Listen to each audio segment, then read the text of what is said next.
Baptismal 나양의 fe 주고 내놓아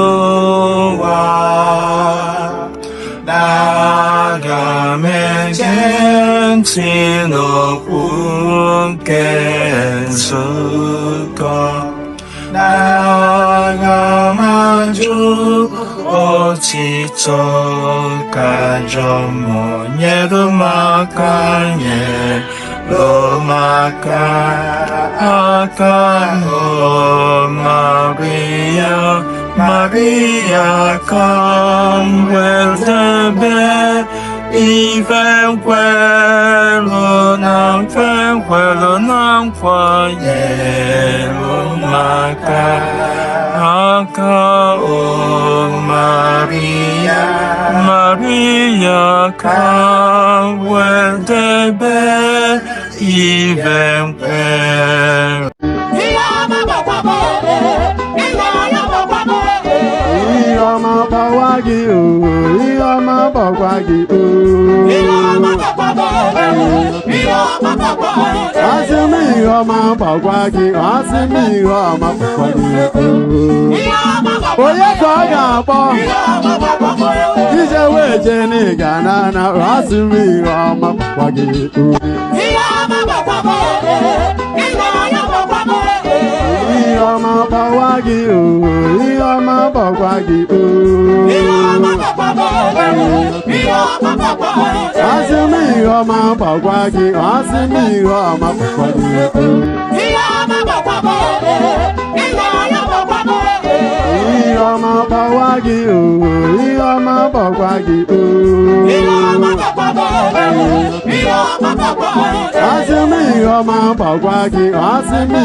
Mr. and Mrs.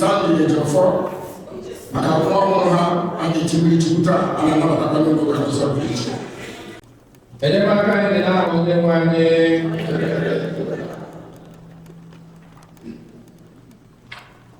ndị otu Kristi esonyego nne na nna wee na-ekele Chineke maka ndịrị gị. Anyị jikwa nnukwu aṅụrị anabata ezinụlọ unu Onyinyechi Ejiofor. Anyị ji nnukwu aṅụrị anabata gị n'ụlọ nsọ nke Chineke. N'aha nke nzukọ ahụ ka m na-emekwasị akara nke obe Kristi, onye nyere gị ndụ ọhụrụ, onye ga-enye gị ndụ ọhụrụ site na baptizim, tata gụnyekwa gị n'otu nzukọ ya.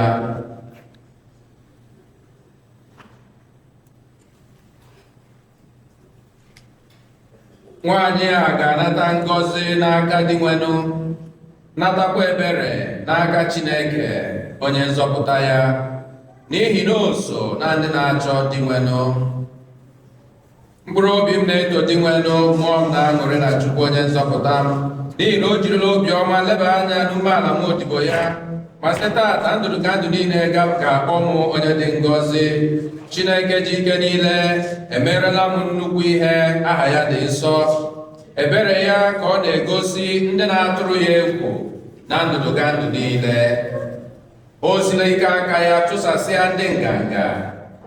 O budala ndị ọgaranya n'oche eze ma bulite ndị umeala. O werela ihe ọma nyejuo ndị agụụ na-agụ afọ, ma hapụ ndị ọgaranya ka ha gbara akala. O chetala Israel nwa odibo ya na ebere ya, n'ihi na o chetala nkwa ebere o kwere, nkwa ebere nke o kwere nna anyị ha Abraham na agbụrụ ya ebe.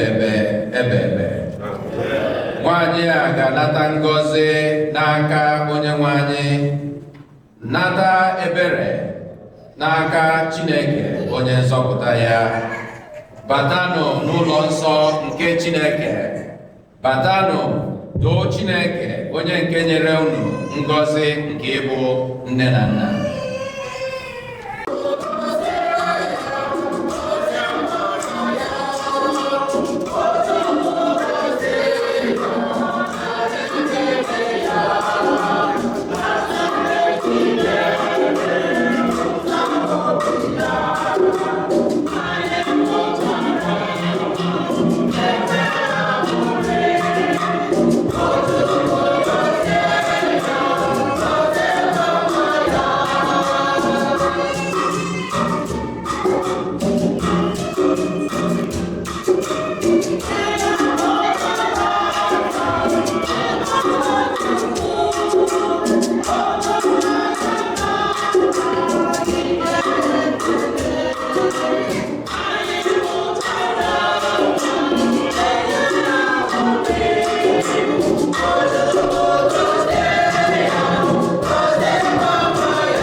Chineke nyere anyị onye a ga-etinye mmiri Chukwu taa. Na-ekene the Ejiofor family maka onyinye nke Chineke si n'aka unu wee nye nzukọ wee nye ụwa. N'ebe ekpere na masị ka Chukwu bịa gọzie onyinye, na-edu ya, na-echekwaba ya. Ka ozi Chineke ziri ya ka ozi anyị n'ụwa bụrụ nke ọ ga-ezi ọfụma. Chineke a na-agọzi nne na nna. Ka anyị na-etinye onyinye chi mmiri Chukwu ka a na-ewetara anyị niile maka ngọzi nke anyị nwetara na nkwa Chineke kwere onye ọbụla n'ime anyị mbọchị e mere anyị baptizim na ihe ndị ọzọ niile nke anyị bụ n'obi ma nke edere na our intention nke nọ na list eshere biko ka anyị niile ihe ọbụla onye ọbụla bụ n'obi wee bịa na masa ka anyị bute ya n'ọba nke Chineke. Anyị ma na Chineke nọ anyị nso oge niile. Ọ na-aza ekpere ọkacha mgbe anyị gbakọrọ ọnụ n'aha ya.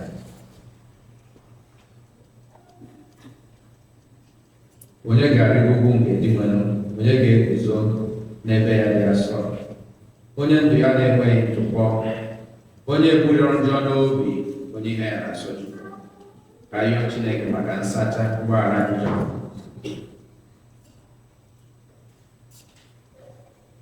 ekwupụtara ụgwọ Chineke ji ike niile.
Chineke anyị, imeela ka anyị bụ ndị nke gị dịkwa ọhụrụ ọzọ, mee ka anyị were obi ntorobịa na-eto gị mgbe niile. Inyela anyị obi aṅụrị site na inyeghachi anyị otito nke ejiri gụnye anyị n'ụmụ gị.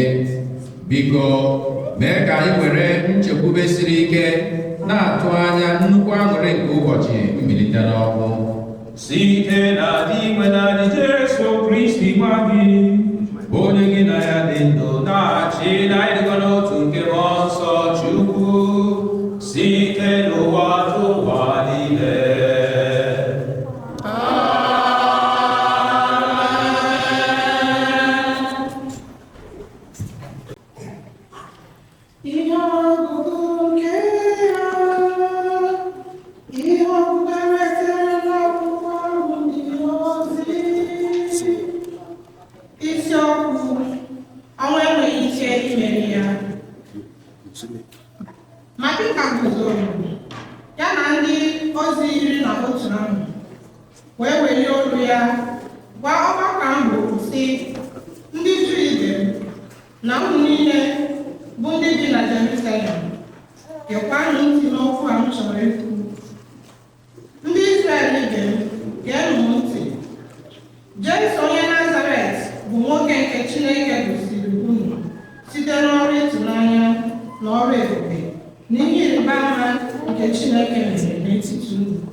Onye nwe anyị gosi anyị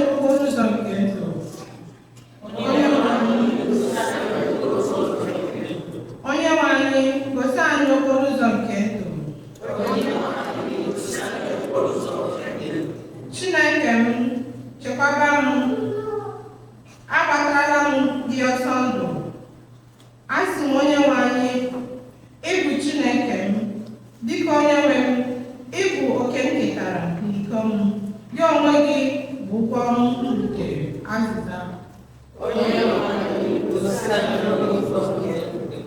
Aga m eto Onyenwe anyị, onye na-enye m ndụmọdụ, onye na-eduzi obi m, ya kwubedu n'ime abalị. Onyenwe anyị guzo n'ihu m mgbe niile. Ebe ọ nọ n'aka nri, ụkwụ siri ike na azịza. N'ihi ya, obi na-atọ m ụtọ, mmụọ m na-aṅụrị ọṅụ, ahụ m n'onwe ya nwere ume iru ala, n'ihi na ị gaghị ahapụ mkpụrụ obi m n'ala mmụọ, nke ị na-ekwe ka onye hụrụ n'anya ree ure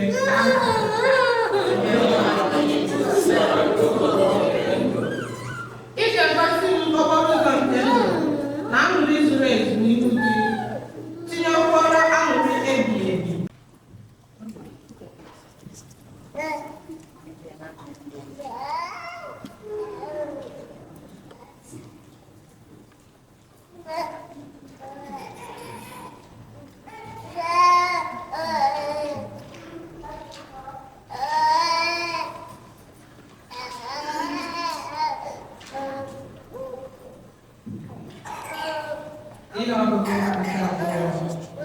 Ihe ọgụgụ ewetara n'akwụkwọ ozi mbụ Pita dere isiokwu. Ejiri ọbara nwa atụrụ na-ebughị ọrụ nke bụ Kristi gbapụta unu. Ọ bụrụkwa na unu na-akpọku Chineke dịka nna, na-asọpụrụkwanụ ya oge niile, unu dị ka ọbịa n'elu ụwa. N'ihi na ọ bụ onye na-ekpe mmadụ ikpe dịka ọrụ onye ọbụla si dị na-eleghị anya n'ihu. Unu matakwara ihe ejiri gbapụta unu na ndụ ọjọọ nke unu si n'aka nna nna unu ha nata. Unu matakwara ihe ejiri gbapụta unu abụghị ihe pụrụ imebi emebi dịka ọlaọcha maọbụ ọlaedo, kama ihe ejiri gbapụta unu bụ ọbara dị oké ọnụ ahịa nke Kristi, onye dịka nwa atụrụ na-enweghị ọrụ maọbụ nzukọ. Kristi bụkwa onye ahụ Chineke họpụtara tupu ekee ụwa. Ekpunyekwara ya unu n'ihi unu oge ruru. Unu sitere n'aka ya kwere na Chineke. Ọ bụ onye mere ka o si n'ọnwụ bilie na onye nyere unu ebube ya. N'ihi nke a, okwukwe na olileanya unu dị ebe Chineke nọ. Okwuke, okwuke, okwuke, okwuke, okwuke, osepụrụ ha ekele.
Oge a si n'ozi ọma dị ọsọ nke Luku dere.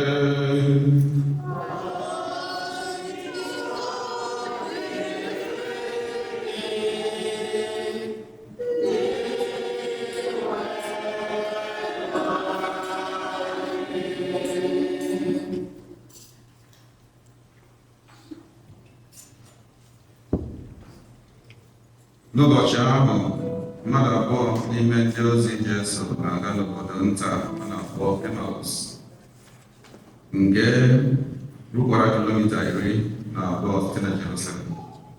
Ihe ha na-akọrịta n'etiti onwe ha ka ha na-aga n'ụzọ bụ ihe niile emere Jesu. Mgbe ha na-akọrịta ụka, ha ajụrịta onwe ha ajụjụ. Jesu n'onwe ya bịara ha nso, soro ha na-aga n'ụzọ Emmaus ahụ. Mgbe ma ekpuchiri anya ha ka ha ghara ịmata na ọ bụ Jesu.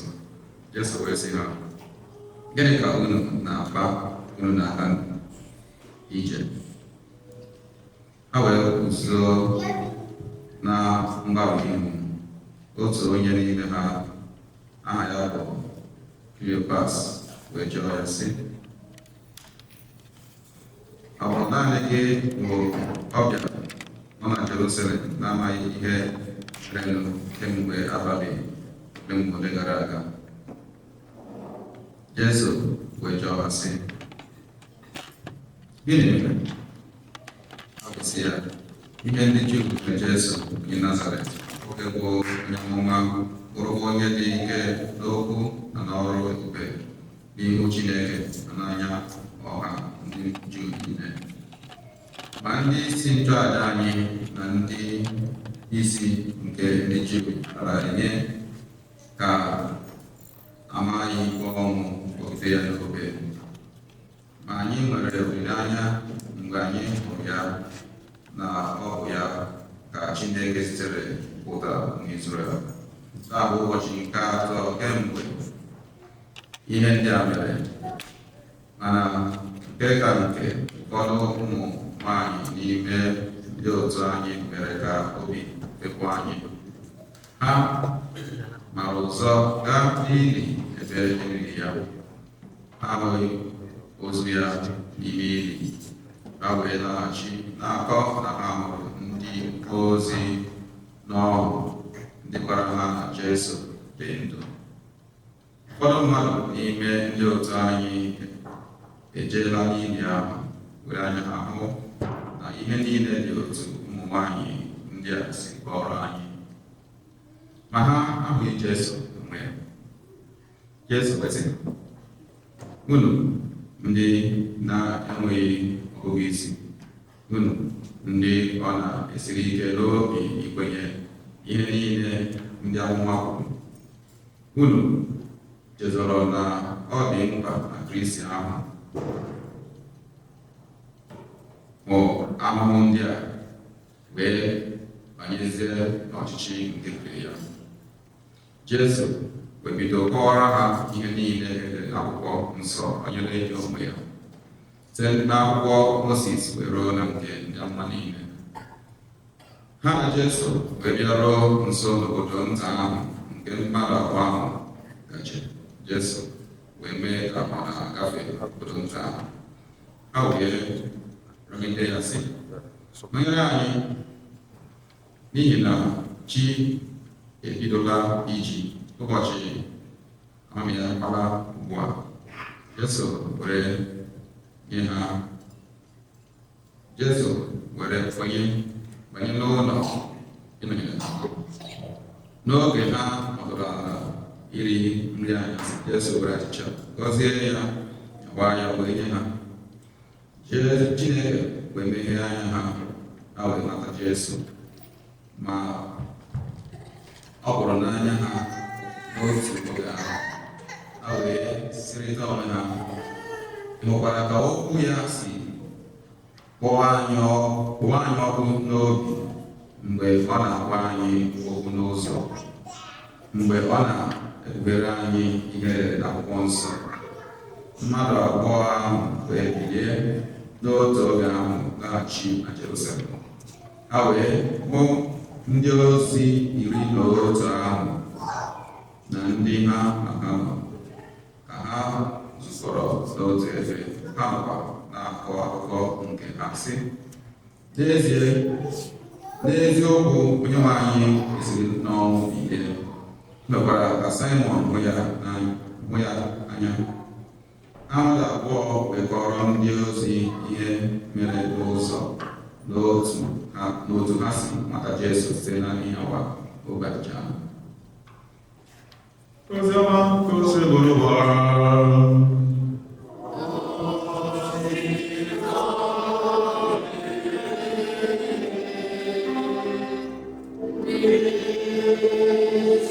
Ọ gwara ajụjụ onye ọbụla n'ime anyị ga na-ajụ onwe ya, nke izizi, ebee ka ị na-eje n'ụwa? Kedu your destiny? Asị m gịnị? Kedu ebe ị na-eje n'ụwa na ndụ gị? Nọmba 2, kedu ihe na-eme dịka ndị ụmụazị na-abụ a n'ozi ọma gụrụ anyị? Kedu ihe na-ekpuchi gị anya oge ụfọdụ na njem ị na-eje n'ụwa na ị nara afụ Jesu?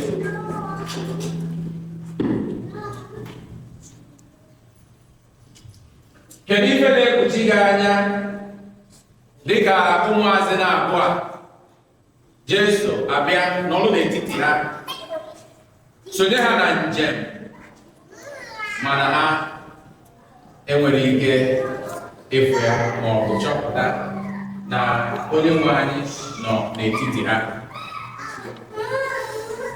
The third question, mana ọ bụrụ maka anyị, is why these two disciples, Jesu gwara remain na Jerusalem, nọrọ na Jerusalem, and there you will see me. Ahapụ Jerusalem jebe Emmaus. Kedu ihe a na-achọ na Emmaus? Nwenugo onye nụrụ maka Emmaus na Bible, nụnugo maka Emmaus. Kedu ihe a na-achọ ebe a? Just tells us oge ụfọdụ how we abandon, kedu anarapụ ebe a na-eji ọzọ jebe ebe a na-ahụ ahụ. Ahapụ Jerusalem jebe ebe gịnị? Gị nwere arapụ Jerusalem jebe Emmaus na ndụ gị? Nwere ike Emmaus abụrụ ebe a na-eje aṅụ akpụrụ achịa, na iwe na-ewe ha na Jesu anwụgo, mana ha drọzi shọ. Unu n'anya na-asị na we thought, anyị chere na ọ ga-abụ onye zọpụta ndị Israel, mana kịta na anyị amarọzi ụfọdụ ụmụ nwanyị a na-agwa anyị na ha fụrụ ya, which means that we're not even sure. Then ahapụ Jerusalem, hapụ nzukọ nsọ, hapụ ndị apọstụl ndị ọzọ na ndị na-eso Jesu, wee jebe ebe ị ga-ajụ onwe gị, ị na-arapụ Jerusalem eje Emmaus na ndụ? In those moments, oge ihe na-anyịdo gị, oge ọgbajuo ọdọrụ na ndụ gị, do you walk away from God, walk away from the church? You gather there, Emmaus. And second point, mgbe ha na-eje, ịma ọ bụ na ije Jerusalem, isi Jerusalem na-agbadata. It's like you are going towards sunset. Ọchịchị. They are walking into darkness. Then, because of those where you don't fire do easy, Jesu abata n'etiti ha, mana ha enwere ike ime gịnị? Enwere ike efe. Why? Because na ọgbaju ụdọ isi juru ha. They were in deep pain and sorrow. Still, Jesu n'ọrụ n'etiti ha. Ụmụnne na ụmụnna m na Kristi, ka anyị ghọta nke a n'ezie. God is always with us. Ọkwa Jesu gwara ha sị, nee, aga m anọnyere unu ruo n'isi njedebe nke gịnị nke ụwa. Anọ m with you always. Ọ sịrọ anọ m with you sometimes. Ọ sịrọ anọ m with you mgbe ihe dị mma. Ọ sị I am with you always. Oge niile ruo n'isi njedebe nke gịnị nke ụwa. So ka ha na-akụ, ka ha buru mkpa ha niile, nsogbu ha niile, n'ihe niile na-adịdo ha, still Jesu anọrọ n'etiti ha. Still Jesu a na-ekpughere ha akwụkwọ nsọ, na-akọwara ha nkwa niile nke o kwere ha. The same thing na-ahapụ na ndụ each and every one of us. Mgbe anyị na-aga, onwe ọgba tum tum mmụọ, amara m ka anyị esi wee translate ya, enwe ọgba tum tum mmụọ na-adị n'ime mmadụ. Ọ bụ ezigbo Igbo ka anyị sụrụ ya, ọgba tum tum mmụọ na-adị n'ime mmadụ, which is the power of the Holy Spirit, which is the revelation of God. Ọ na-eti n'obi gị, Jesu a na-agwa ha still. They didn't see. Ọzi mgbe anyawara achịcha kpere ekpere, ha kwuwere mass. Nke a bụ the first sign anyị fụrụ of ebe edebere aja mass. The first sign Chineke nyere anyị of ihe a na-akpọ transubstantiation. Nnukwu oyibo onye ọbụla n'ime anyị na-amara ọkwụrụ maka transubstantiation. Mmanya abụrụzi mmanya, ọ bụrụ ọbara Jesu. Achịcha abụrụzi achịcha, ọ bụrụ gịnị? Arụ Jesu. Onye bụ transubstantiation. The first time anyị fụrụ ya after Last Supper bụ ka Jesu bataziri wee nyawara ha achịcha kpere ekpere, anya ha wee meghe. Oge ọbụla anyị bịara Mass, Jesu na-agbadata n'ike na ebube, ọ nọnye n'etiti anyị, o meghe anya anyị, anyị asị my Lord and gịnị my God. Ha wee sị n'egwu na ọgba tum tum ụmụ anụkwa n'ime anyị na-eti eti a, mana anyị nwere ike ịfụ ya. Chineke can never leave you alone or abandon you in Jesus' name. This is the promise, and if we are even na walk away, even na ha na-enupụrụ Jesu isi, ihe ọ gwara nọrọ na Jerusalem, harapụ Jerusalem jebe ebe maka na ọ question ị ga-ajụ onwe gị every time. Are you going to Emmaus? Ebe ka ị na-eje na ndụ gị n'ụwa? Maka na ihe a na-agwakwa anyị n'ozi ọma taa is clear. Life anyị nọ is a journey. Onye ọbụla n'ime anyị we on a journey. Anyị bịara n'elu ụwa anyị nọ n'ime ya bụ gịnị? Yes, onye ọbụla we are on a journey. Ị na-eje. But this journey in Eje, you are not walking alone. God is with you. Am I going in the right direction or am I going in the wrong direction? Are you going to Emmaus? Now, what's going Emmaus after that experience? What was it about Emmaus? Yes, it is a sign of Ije n'ụzọ na-abụrụ ebe Chineke chọrọ ije. But then, ka ha nọchara ka diwenu nọchara n'etiti ha, what happened? They went back to Jerusalem. God can turn you around 360 degrees. God can repair your life. God can restore your life. And because I can see everything turning around for my good. This is true. That is how they celebrate Easter. Everything turned around. Get Pilate, get Herod. When they did this ever happen? When we can travel, na Ije na Jerusalem, mo Ije na Negev, mo Ije in Israel, Iguana from Jerusalem, Dead Sea, go Negev. Ije mana ebe niile archival areas, ebe niile mere archive. Obodo ebe nchekata mfo Pilate ma Herod. They have been forgotten. Easter Hope that God can turn everything around. And my prayer is, that Chineke turn everything around in your life in Jesus' name. Amen. In Jesus' name. Amen. And although that in the wrong direction, if you are going to Emmaus, may God meet you on the way. Turn the right direction. That is the message I want today. And the Mass is always the greatest moment in which Chineke na-agbalị ike na-ekwe. Ọbịa nọnyere anyị. O mere ya n'akwụkwọ nsọ taa. N'oge na-etere aka, ọ ga-emekwu ya n'ọta. Bụrụ n'ike aka any of us, but by my spirit, says the Lord. I na-ekene Stanley na Tionila. Ọkwa Tionila.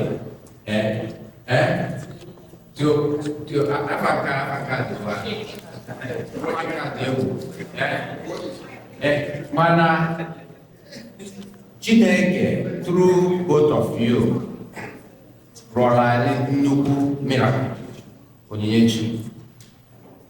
The Jews, they said, God will not destroy the world anymore by flood. Because Chineke abambiasisite flood. No. Chineke adigo smarter now. Obra na ocho ko wa legacy ojipechi afu ime nwa ndi. No more. Weze ga mu nwa. Then anyị nwa na amuze nwa ndi na replace anyị. Then gị na-eme ụwa akwụ. Ọ na-agwa anyị then na anytime amụrụ nwa, it is a sign that God chọrọ ka ụwa na-eme gịnị ụwa na-aga. So for which anyị na-ekele unu. Wee sonye mmadụ niile na-ayọ Chukwu ka ọ kpọrọ ya bụ onyinye were ya merụ ngwa ahịa. You don't know who you are carrying in your hand. Emmanuel, every child is a mystery, a special gift from God. And so, NAFA, the Igbo Catholic Mission Apostolate, anyị na-ekene unu na-ayọ ka Chineke gbadata n'ike na ebube sonye anyị ka anyị na-abanyezi n'emume nke baptism. N'aha Nna na Nwa na Mmụọ Nsọ. Amen. The candle ka a ga-amụ from the Easter candle. Then anyị eji ya akwa ọcha, sign of dignity. A ga-emeghekwa ntị ya na ọnụ ya ka o nwee ike ọ adịghị n'enugwu n'isi. Ka ọ na-ege ntị. Ka ọ na-anụkwa okwu Chineke. So anyị ga-ebido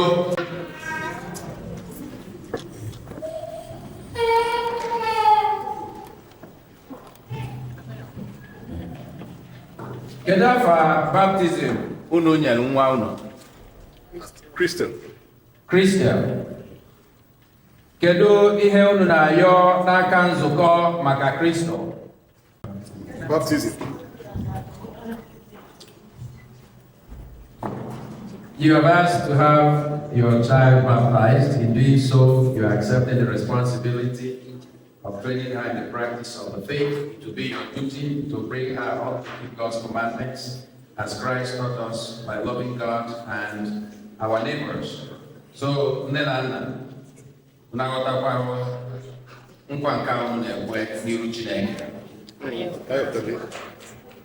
God parent, ịkwado nne na nna n'ọrụ ịzụlite onyinye nchi,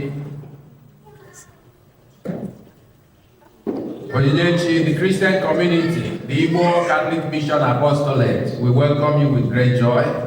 In the name of Christ, our Savior, I claim you for Christ by the sign of the cross, which I trace on your forehead. I ask you, parents and godparents, to please trace the sign of our faith on her forehead.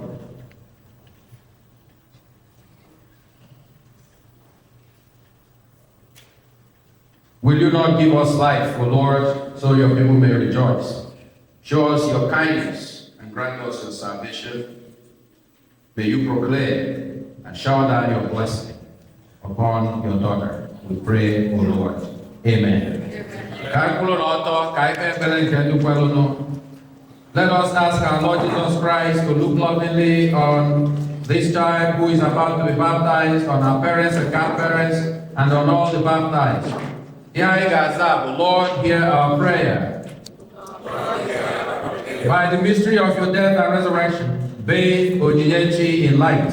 Give her the new life of baptism. Welcome her into your holy church today. We pray, O Lord.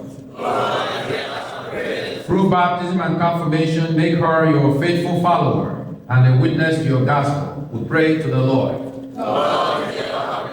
Lead her by a holy life to the joys of God's kingdom. We pray to the Lord. Make the lives of our parents and grandparents examples of faith to inspire Ejiofor. We pray to the Lord. Keep the Ejiofor family always united in your love, progressing according to your will. We pray to the Lord. Renew today, O Lord, we pray, the grace of baptism in each and every one of us. We pray to the Lord. Holy Mary, Mother of God, pray for us. Saint John the Baptist, pray for us. Saint Joseph, pray for us. Saint Peter and Saint Paul, pray for us. Saint Anne, pray for us. Saint Stanislaus, pray for us. All ye saints, holy men and women of God, pray for us.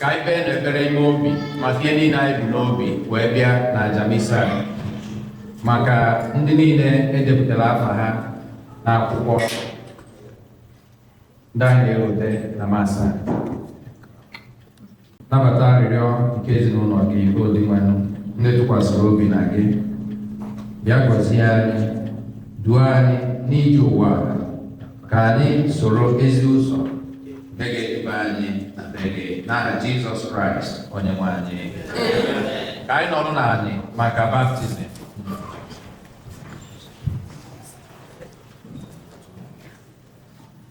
O Lord, we pray the Holy Spirit to dwell with her today and always through Christ our Lord. Ejiofor, we anoint you with the oil of salvation. In the name of Christ our Savior, may God strengthen you with his power, who lives and reigns forever and ever. Amen.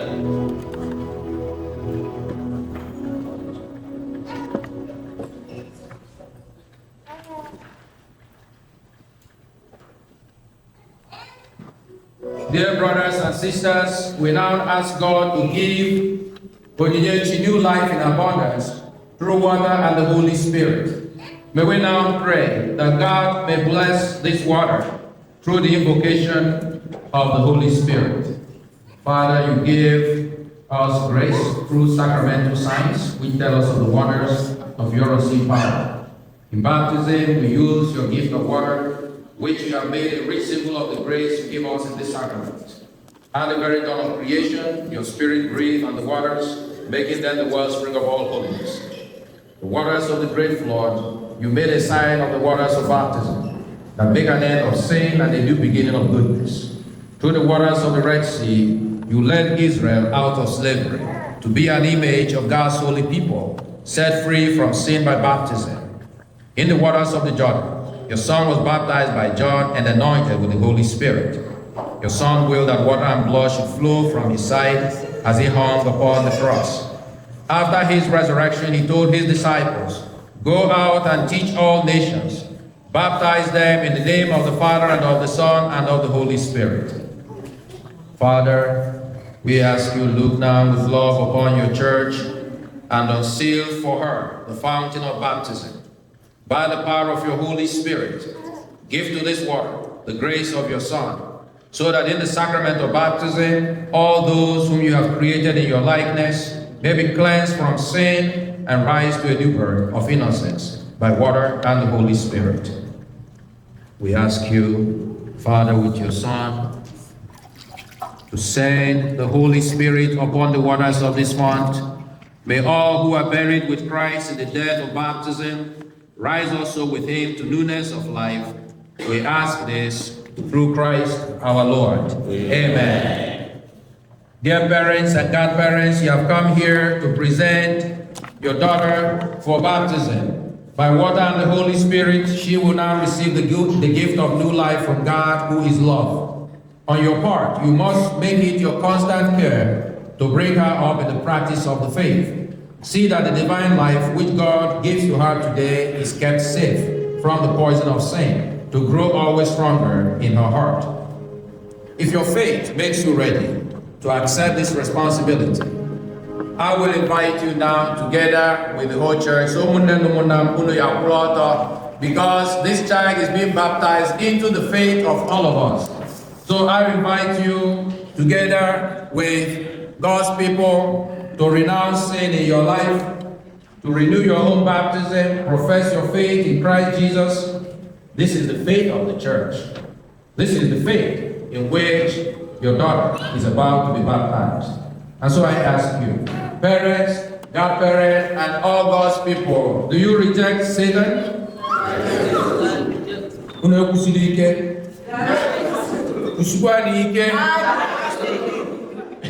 And all his works, and all his empty promises. Do you believe in God, the Father Almighty, creator of heaven and earth? Do you believe in Jesus Christ, his only Son, our Lord, who was born of the Virgin Mary, was crucified, died, and was buried, rose from the dead, and is now seated at the right hand of the Father? Do you believe in the Holy Spirit, the Holy Catholic Church, the communion of saints, the forgiveness of sins, the resurrection? Profess this faith through Jesus Christ our Lord. Amen. Tupu anyị etinye mmiri Chukwu, anyị ga-ajụ unu ajụjụ ọzọ maka na anyị anara amanye mmadụ amanye ka etinye mmiri Chukwu. The Catholic Church does not do forceful conscription of membership. She will be a soldier of Christ. They're going to be a very strong soldier.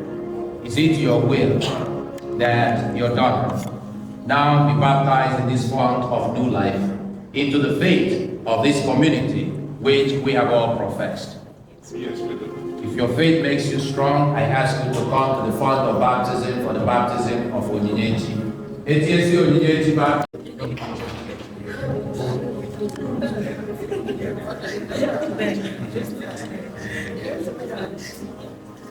Onyinyechi abaptizem gị n'aha Nna na Nwa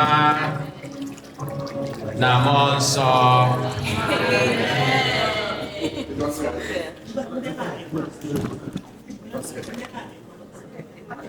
Ekwe m na nkwa na mbọsị Baptismal.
salvation, you have clothed yourself in Christ.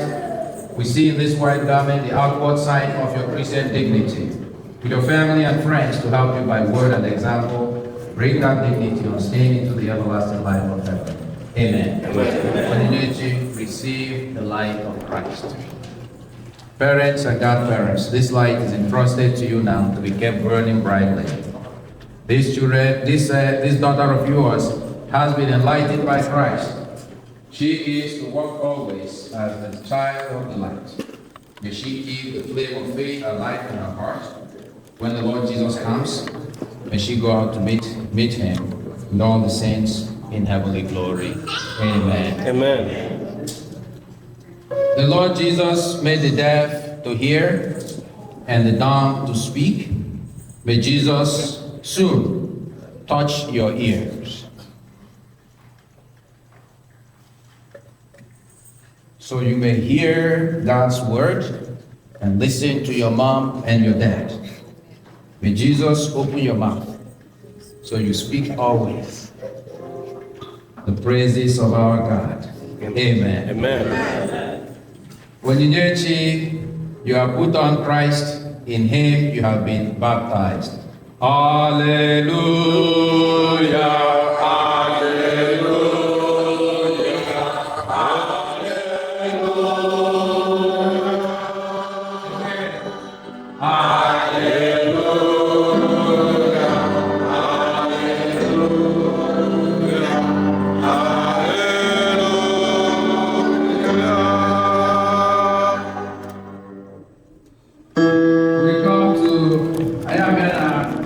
Sweetest part of the ceremony, where it's my pleasure, Obi Julumangore, Omunem, Igosiulu, the newest Catholic princess of God, Achalugo, because Solunum Nabatia.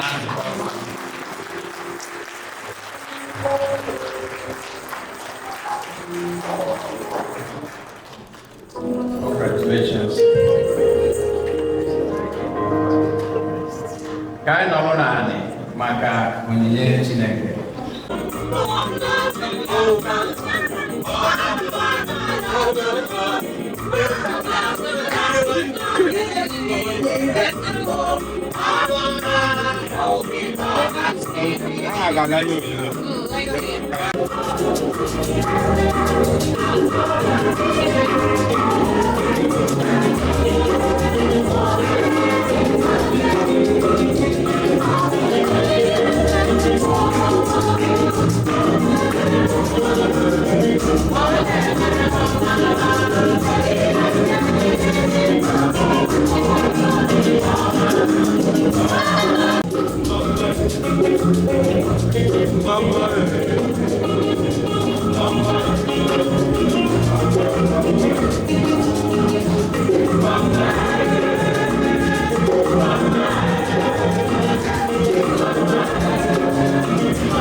sọ Chineke jikere ịdị nara nụ.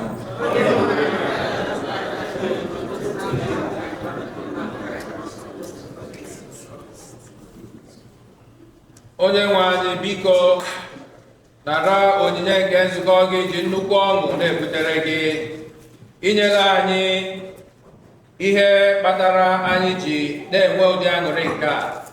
Biko nyere anyị aka iketa oke na aṅụrị nke dị ebighị ebi site na Kristi onye nwe anyị. Onye nwe anyị nọnyere unu.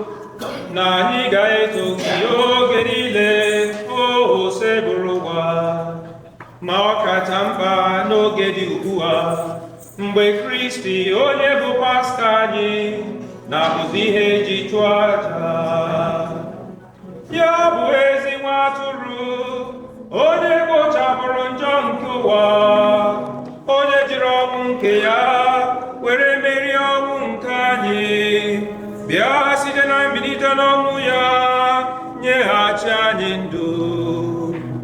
N'ihi nke a anyị na-eso igwe ndị ọma niile nke eluigwe na-eto ebube gị oge niile n'ukwe na-asị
mmụọ gị ka ha wee ghọrọ anyị ahụ na ọbara onye nwe anyị Jesu Kristi, onye bịara tupu edunye ya n'ọnwụ ka o jiri aka ya were nara were achịcha nye gị ekele na otito, nyawa ya nye ya ụmụazụ ya sị, naranụ nke a, rienụ ya unu niile, ka a ga-ebinye. Draw me nearer to thee, Lord. Draw me nearer to thee, Jesus, my soul's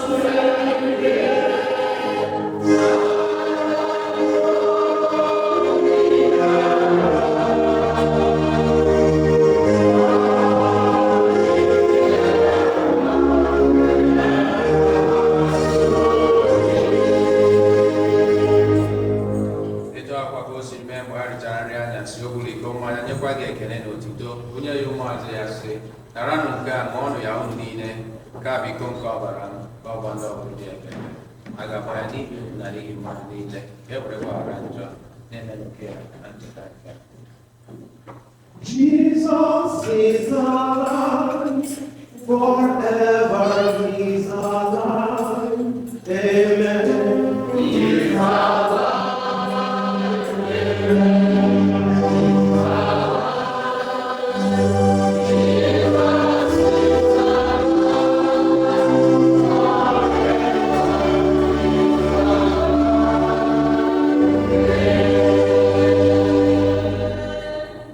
You are holy dead, O Lord, we remember.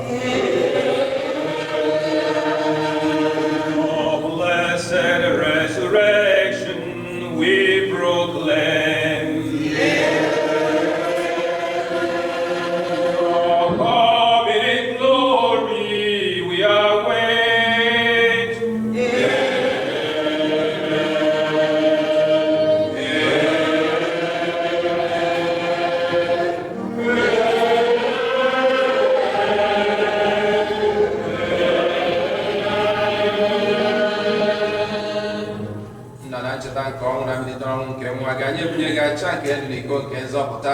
Anyị na-ekele gị n'ihi na ị kwere ka anyị dị mma ịkwụrụ n'ihu gị na-efe gị. Anyị ji umeala rịọ ka anyị kụnyere nata ahụ na ọbara nke Kristi bụrụ site na njikọ nke mmụọ nsọ. Nna, cheta ndụkọrịta zụrụ ụwa niile, mee ka nranya ya, mee ka ha ga-ejikwute ya. Ọzọ anyị bụ Leo na bishọp anyị bụ Blaise na ndị otu ọka gị niile. Chakwa ụmụnna anyị iji okwukwe wee gaa n'ezumike nke ọnwụ, kpọbata ndị nwụrụ anwụ ihe nke ebube gị. Biko meere anyị niile ebere ka ndị ya dị ngọzi nne nke Chukwu nakwa ndị apọstụl na ndị nsọ gị niile. Ndị oche gị n'ụwa na-ekete ndụ ebe ebe ka dokwa ha na-edo gị edoghị ebube site na Jesu Kristi nwa gị.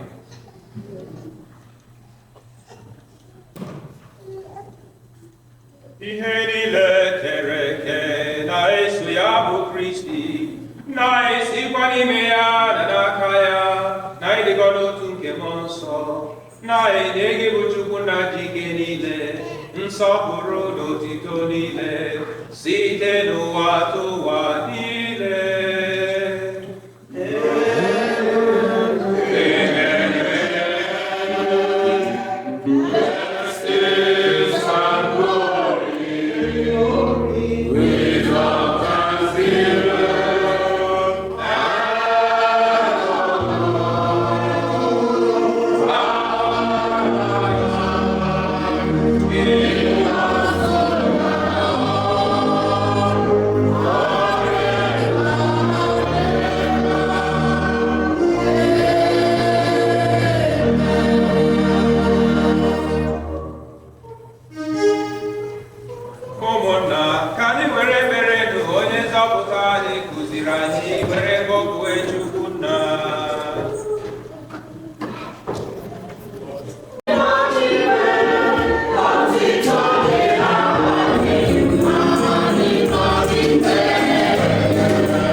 nsogbu niile were nchekwube n'ịsọ na-atụ anya maka mbịaghachi nke onye nzọpụta anyị Yesu Kristi.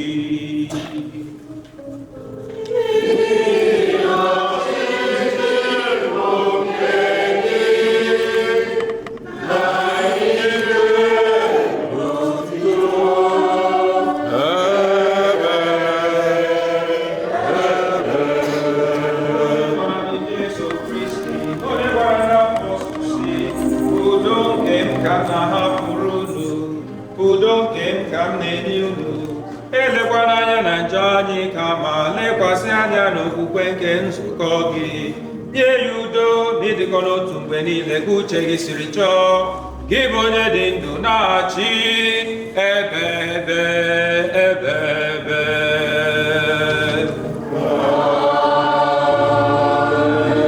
Udo ka o sebụrụ ụwa dịrị unu mgbe niile.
Ayo kipala tuli diaso, ayo makinyaka.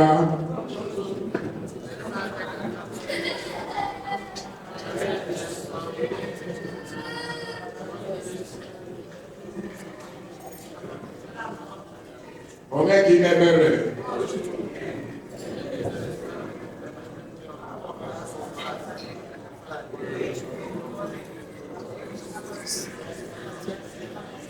Otu kasafoma.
anyị dị ọhụrụ ọzọ site n'ihe omimi nke dị ebighị ebi.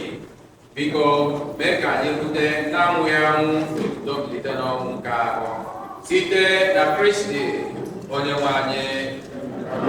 Ka anyị nọdụ n'ala. Biko, ndị na-emekasị iwu ga na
Money is talking.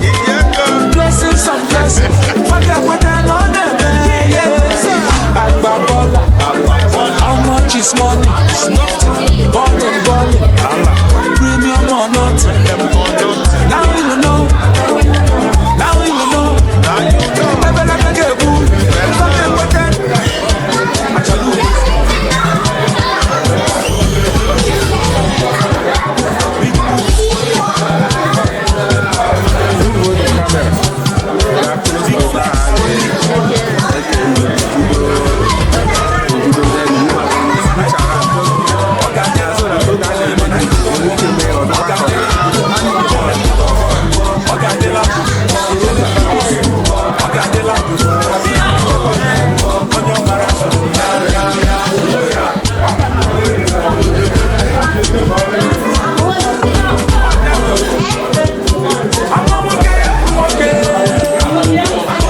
Yeah.